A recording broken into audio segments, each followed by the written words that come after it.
एक छिरोरापन, मैं छिरोरापन कहूँगा उसको, वो करते थे।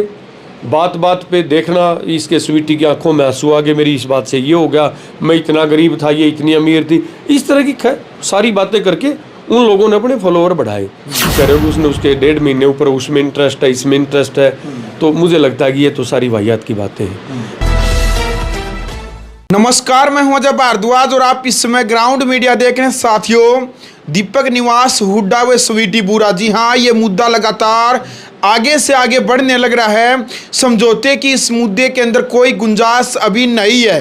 हालांकि खाप पंचायतों का कहना है कि पति पत्नी की लड़ाई भले ही कितनी बढ़ जाए, फिर भी समझौते की गुंजाइश उस रिश्ते के अंदर बचती है। कहते हैं कि भाई मानस मरे हुए के भी समझौते हो जाग रहे हैं। यह हरियाणवी भाषा में खाप पंचायतों का एक नारा भी है। फिलहाल एडवोकेट रणबीर सिंह नरवाल हमारे साथ मौजूद है। नरवाल खाप के राष्ट्रीय प्रवक्ता भी हैं। इस पूरे मुद्दे को लेकर के काफ़ी दिनों से सोशल मीडिया और अखबारों की सुर्खियां दीपक हुड्डा व स्वीटी बुरा बने हुए हैं। कुछ कड़वे सवाल हैं, उन सवालों का जवाब हम चाहेंगे नरवाल साहब से। नरवाल साहब, सबसे पहले तो ग्राउंड मीडिया में स्वागत आपका। राम राम जी। राम राम जी, आपका भी अजय भाई और आपके सभी दर्शकों का। कैसे है सरगर परिवार, ठीक है? सब कृपा भगवान की मौज है। बिल्कुल। नरवाल जी, क्या कहना चाहेंगे जो मुद्दा सोशल मीडिया के ऊपर, क्योंकि दोनों ही यूथ आइकन है, देश के गौरव हैं और राष्ट्रपति अवार्डी अर्जुन अवार्ड से सम्मानित स्वीटी बुरा और दीपक हुड्डा, आज दोनों की जो लड़ाई है पति पत्नी की, एक तरफ तो भाई जब दोनों ने शादी की थी, दोनों ने लव स्टोरी यानी कि लव मैरिज प्रेम कहानी सोशल मीडिया पर वायरल हुई कि भाई दोनों खिलाड़ी हैं और अच्छी बात, अभी दोनों खिलाड़ी शादी के बंधन में बंधे, लेकिन आज वो बंधन टूटता हुआ बिखरता हुआ नजर आने लग रहा है। क्या कहना चाहिए इस पूरे प्रकरण को लेकर के, क्या अभी तक आपके सामने आया? देखिए अजय भाई, मैं लगभग 10 साल से वकालत इस प्रोफेशन में हूँ जी, और लोगों के आशीर्वाद से 10 साल मुझे जिला परिषद का सदस्य रहने का भी गौरव मिला और बचपन से ही पंचायतों में मेरा आना जाना हुआ है जी। जिस तरीके से ये प्रकरण चला हुआ है, और मैं वर्तमान अपने प्रोफेशन पे भी मैं बताता हूँ कि चाहे कोई कितनी भी फीस क्यों ना दे, अगर कोई म्यूचुअल कंसेंट से तलाक का दावा डालता है और मेरे पास आता है, उनका कोई बच्चा भी है, तो मेरी नज़र उस बच्चे के ऊपर जाती है कि ये बच्चा या बेटा या बेटी, अगर मैं इनका वकील बनता हूं तो ये बिना माँ बाप का होगा या तो बिना माँ का होगा या बिना बाप का होगा जब तलाक हो जाएगा। तो मैं उनको बोलता हूं कि भाई मेरे बस की बात नहीं है जी। मैं एक बच्चे को यतीम बनाऊं, बिना माँ का करूं तलाक करवा के, बिना बाप का करूं, वो फीस वो कमाई मैं अपनी 4 दीवारी के नज़दीक नहीं लगने दूंगा। सही मुझे अपने उस छोटे मासूम में अपने बच्चों के, अपने बेटों की झलक मुझे दिखाई देती है। और जहाँ तक आपने कहा कि इनका चला हुआ है, वैसे खापों के विभिन्न खाप चौधरियों के बयान इस मुद्दे पे आए हैं और आप हमारे पास भी आए हैं। बाकी मैं ये मानता हूँ कि खापों का हमारा कोई केवल यही काम नहीं है कि हम जो अपना दीपक भाई है हुड्डा और स्वीटी बुरा है उनके लिए ही, हमने दीपक और स्वीटी की बजाय समाज में उन लोगों को भी देखना है जिनकी तरफ किसी की नज़र ही नहीं जाती, और खापें देखती भी रहती हैं, उनकी मदद भी करती रहती हैं। बिल्कुल। और शायद खापों की तर्ज पे ही हमारा एक प्रक्रिया है न्यायालयों में, लोक अदालतें हैं, जहाँ ना किसी की जीत होती है ना किसी की हार, दोनों पार्टियां जीतती हैं। तो खापों का लोक अदालत जैसा काम हुआ, खापों ने बड़े बड़े फैसले करवाए हैं। अब कुछ लोग अपनी राजनीति चमका रहे हैं, इसमें दीपक ने ये कर दिया, स्वीटी ने वो कर दिया। मैं जिस तरीके से वो, क्योंकि वो यूथ आइकन है और उनके ऊपर जो यूथ आइकन होता है उसके ऊपर एक बहुत बड़ी जिम्मेदारी होती है। आप खाप के प्रतिनिधि हैं तो आपके ऊपर एक बहुत बड़ी जिम्मेदारी, आपकी लाइबिलिटीज है, आपका कर्तव्य बनता बहुत बड़ा, जो दायरा है वो विस्तृत हो जाता आपका। उन दोनों को ये देखना चाहिए कि तुम्हें इस देश के लाखों युवा और युवतियां देख रहे हैं, तुम किस दिशा में जा रहे हो। इस प्रकार के ओछे और बेहुदा आरोप, जब आप आए हो तो मैं उसके मुद्दे पे बोलूं, बाकी मुझे कोई ज़रूरत नहीं है कि मैं दीपक निवास हुड्डा स्वीटी बुरा के, उनका पर्सनल व्यक्तिगत मामला है, लेकिन जिस तरीके से वो सोशल मीडिया पे ड्रामेबाजी करते थे, रील बनाना, ये करना, वो चक्कर करना, जिस तरह से उनकी एक छिरोरापन, मैं छिरोरापन कहूँगा उसको, वो करते थे। बात बात पे देखना, इसके स्वीटी की आंखों में आंसू आ गए, मेरी इस बात से ये हो गया, मैं इतना गरीब था, ये इतनी अमीर थी, इस तरह की सारी बातें करके उन लोगों ने अपने फॉलोअर बढ़ाए। अब मुझे तो ये लगता है कि क्या पता, हो सकता है कि आज भी वो फॉलोवर बढ़ाने के चक्कर में हो इस मामले में। अच्छा, बिल्कुल, मैं कुछ भी हो सकता है, लेकिन मैं दोनों से, अगर आपके चैनल को वो सुने और आप आए हो तो इस मुद्दे पे एक खाप का जिम्मेदार व्यक्ति होने के नाते मैं एक बात जरूर कहूँगा कि आप इस देश के लाखों नौजवानों के और युवतियों के आइकन हैं। आप लोग अगर कोई किसी तरह की कोई बात है तो आप इस बात को बाजार की मत बनाइए, मंडी की बात मत बनाइए। आप अपने रिश्तेदारों को बैठा के, इसमें खापों के प्रतिनिधियों की भी जरूरत नहीं है इन्वॉल्वमेंट की, आप अपने रिश्तेदारों के बीच में बैठ के उस मामले को निपटाइए। और हम तो, जैसे मैंने पहले कहा कि हम तो तलाक के बिल्कुल खिलाफ हैं। उन दोनों को आपस की गलतफहमी दूर करके और मुझे लगता है कि समझौता करके और रहना चाहिए, क्योंकि बातचीत से ही मसले हल होते हैं। आरोप प्रत्यारोप मीडिया में लगाने से दुगुनी कड़वाहट पैदा होती है, और जब बातचीत करते हैं तो ये तो कोई मामला नहीं, बर्लिन की दीवार भी गिराई जा सकती है। बिल्कुल। तो अगर आपके अंदर सही आपकी आत्मा मजबूत है तो उन दोनों को मिलके इस मामले पे बैठ के बात करनी चाहिए, रिश्तेदारों के बीच में ही बात करनी चाहिए, ये ड्रामेबाजी नहीं करनी चाहिए। बिल्कुल। अच्छा, प्यार का जो पैमाना है, अभी स्वीटी ने लाइव आकर के कहा कि वे तसड़े में नाता था, मतलब इस प्रकार की जो बातें, एक तरफ तो भाई जब दोनों प्यार के बंधन में बनते हैं, शादी कर लेते हैं, फिर तसड़े की जो बातें हैं वो कहीं ना कहीं हरियाणा के अंदर हंसी का पात्र बन करके रह गई हैं। देखिए, हमारे धर्म ग्रंथों में भी आता है, हाँ। और बहुत सी ऐसी कहानियाँ हैं कि राजा की बेटी ने रंग से शादी करी जी। सत्यवान सावित्री के किस्से भी वो माताएं आज इतिहास में अमर है, हम नमन करते हैं उनको। रंजा। अब एक कहना, हाँ हीर वो शहजादी थी, राजा भैंस रहता था, ऐसे अनेकों उदाहरण हैं। लेकिन ये कहना कि वो तसड़े में नाता था, भाई जब आपने उससे प्रेम विवाह किया, आप 7 साल तक रिलेशन में उसके साथ रहे, तब उसने ये कहा था कि मैं धीरू भाई अंबानी का रिश्तेदार हूँ। उसने बताया तो मैं तसड़े में नाता हूँ। मैं तसले में नहाता हूँ, मैं पैदल चलता हूँ, मैं गाड़ी में चलता हूँ, मैं साइकिल से चलता हूँ, मेरे पैरों में जूता है नहीं है, इस बात का और प्रेम का क्या मतलब है? तो इसका मतलब आपने पहले तो वो देखा कि तसड़े में नहाता है, जब तो आपको बहुत बड़ा लगा, आप सावित्री थी वो सत्यवान मान लिया, और आज जो है आप उसकी वो कमियां आप गिना रही हैं कि ये बिना माँ बाप का था, मैंने इसका हाथ पकड़ा। भाई आपने उसको पहलवान थोड़ी बनाया है, वो अपनी मेहनत पे, अपनी काबिलियत के बलबूते बना है।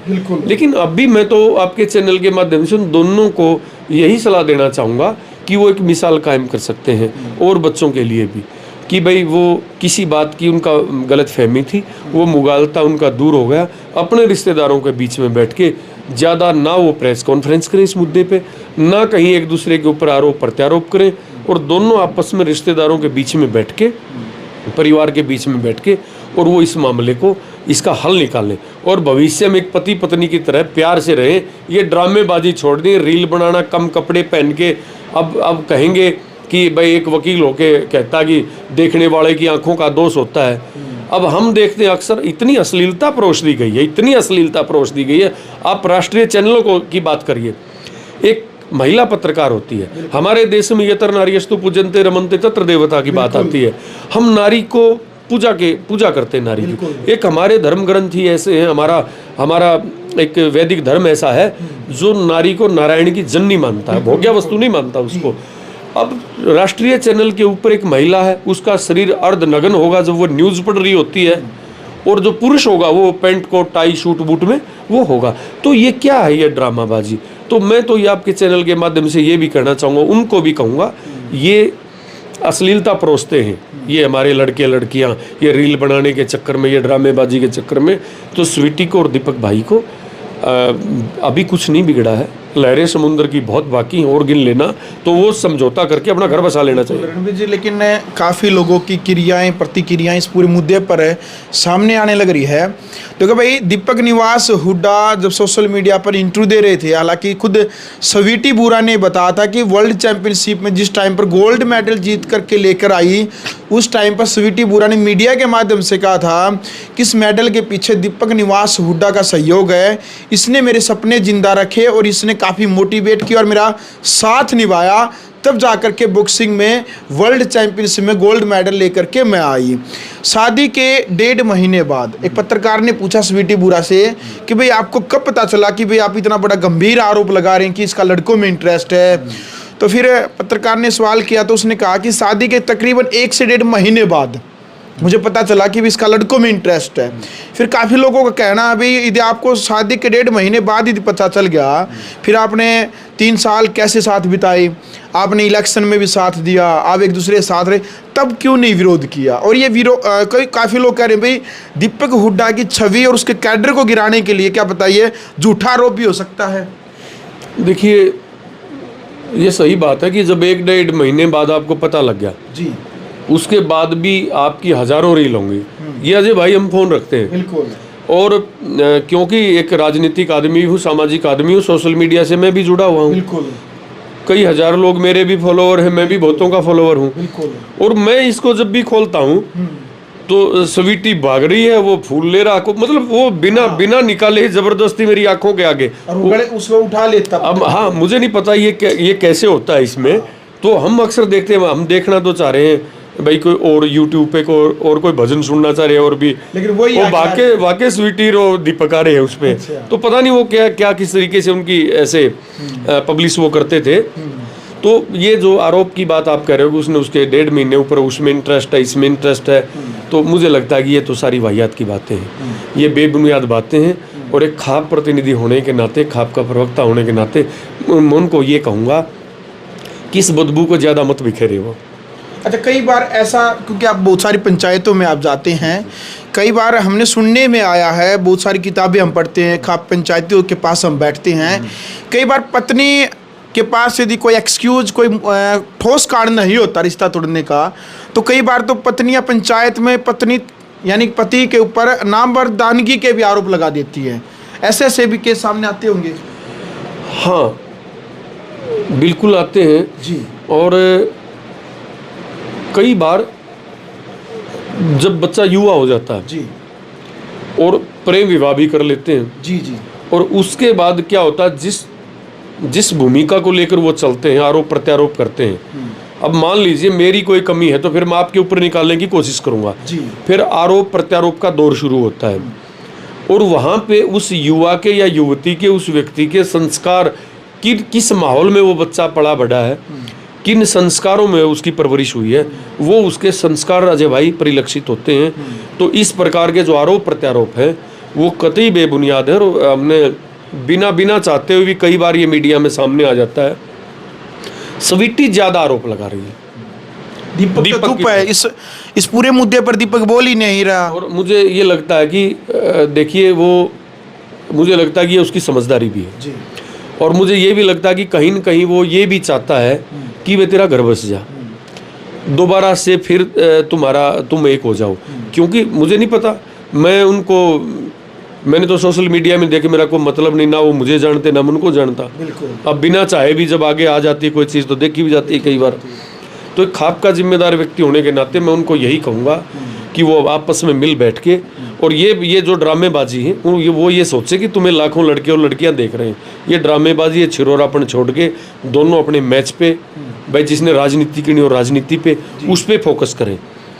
बिल्कुल। बड़े भाई कारण क्या मानते हैं आज हरियाणा के अंदर, देश के अंदर मीडिया, सोशल मीडिया या फिर अखबार, बड़े बड़े चैनल, कई दिनों से आप भी देख रहे हैं भाई यही खबर ज्यादा चल रही है, भाई पति पत्नी की लड़ाई, भाई पत्नी ने प्रेमी के साथ मिलकर पति को मरवा दिया। एक ड्राम वाली है जो नीला ड्राम सोशल मीडिया पर वायरल रहा, एक पत्नी अपने पति को मरवा करके ड्राम में चिनाई करवा देती है सीमेंट के साथ में, मुस्कान वाले केस से परिचित आप। एक राजस्थान का, एक पत्नी अपने पति को मरवा कर बोरी में भरकर वो मोटरसाइकिल पर लेकर के घूमती है। कल कुरुक्षेत्र की घटना है, एक पत्नी प्रेमी के साथ मिलकर पति को मार देती। मतलब कारण क्या है आज भाई अपने ही अपनों के दुश्मन बन गए?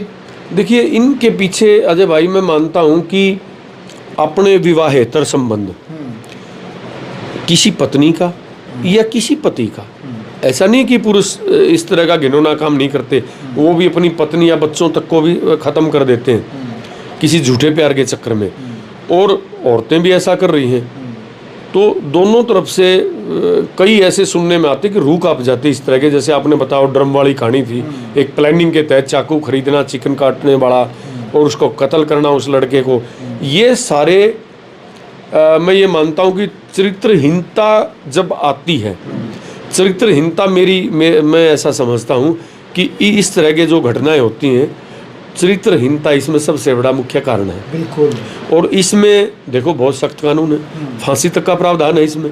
अब योजनाबद्ध तरीके से किसी का कत्ल करते हो, ठंडे दिमाग से सोचते हो, प्लानिंग करते हो कि उस बंदे को मारना है, तो कानून में बड़ी सख्त सजाओं का प्रावधान है। लेकिन हमारी जुडिशरी को भी, हमारी सरकारों को भी चाहिए उनके लिए, क्योंकि जजेस की कमी है, फास्ट ट्रैक अदालतें होनी चाहिए इस मामले में ज़्यादा से ज़्यादा, क्योंकि करोड़ों मुकदमे हैं देश में।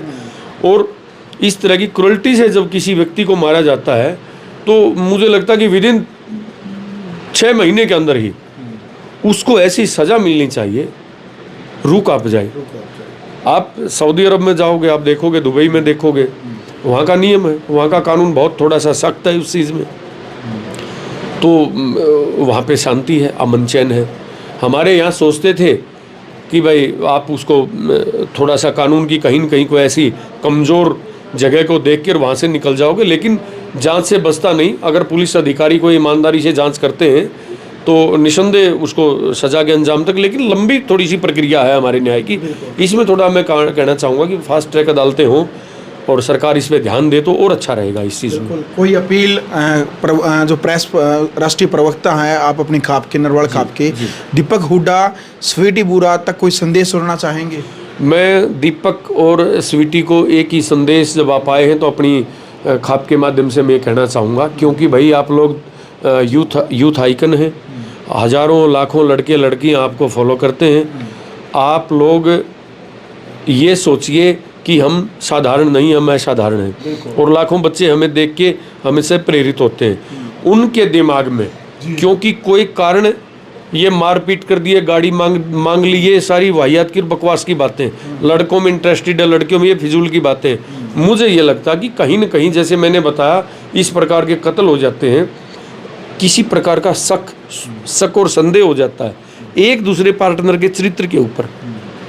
मुख्य रूप से मैं उनकी बात नहीं कर रहा, अक्सर हम ये देखते हैं कि फिर थोड़ा सा मन में दुर्भावना पैदा होती है, तो उनको एक जगह इकट्ठा होके बैठ के रिश्तेदारों के बीच में एक दूसरे का शक शुबा अगर कोई किसी प्रकार का है वो दूर करना चाहिए। और ये दहेज, ये गाड़ी, ये तसड़ा, ये बाल्टी, इनसे निकल के बाहर। और मैं ये चाहता हूँ अपनी खाप की तरफ से, तो मैं यही अपील करूँगा कि उनको एक हो जाना चाहिए और इस प्रकार के आरोप प्रत्यारोप उन्होंने बंद कर देने चाहिए। वो ठीक नहीं है। आज लाखों लड़के भाई आपको आइकन मानते हैं, लड़कियाँ आपको आइकन मानती हैं, लेकिन कल को आपको धिक्कारे भी गए, दुत्कारे भी गए लोग। जी चलो भाई, फिलहाल वीडियो आपने देख ली भाई। नरवाल खाप के राष्ट्रीय प्रवक्ता एडवोकेट रणबीर सिंह नरवाल हमारे साथ मौजूद थे। कमेंट बॉक्स में मर्यादित भाषा में आप अपनी राय रखें, वीडियो को शेयर करें। ग्राउंड मीडिया के लिए अपने कैमरामैन सुगिंदर के साथ मैं जब भारद्वाज।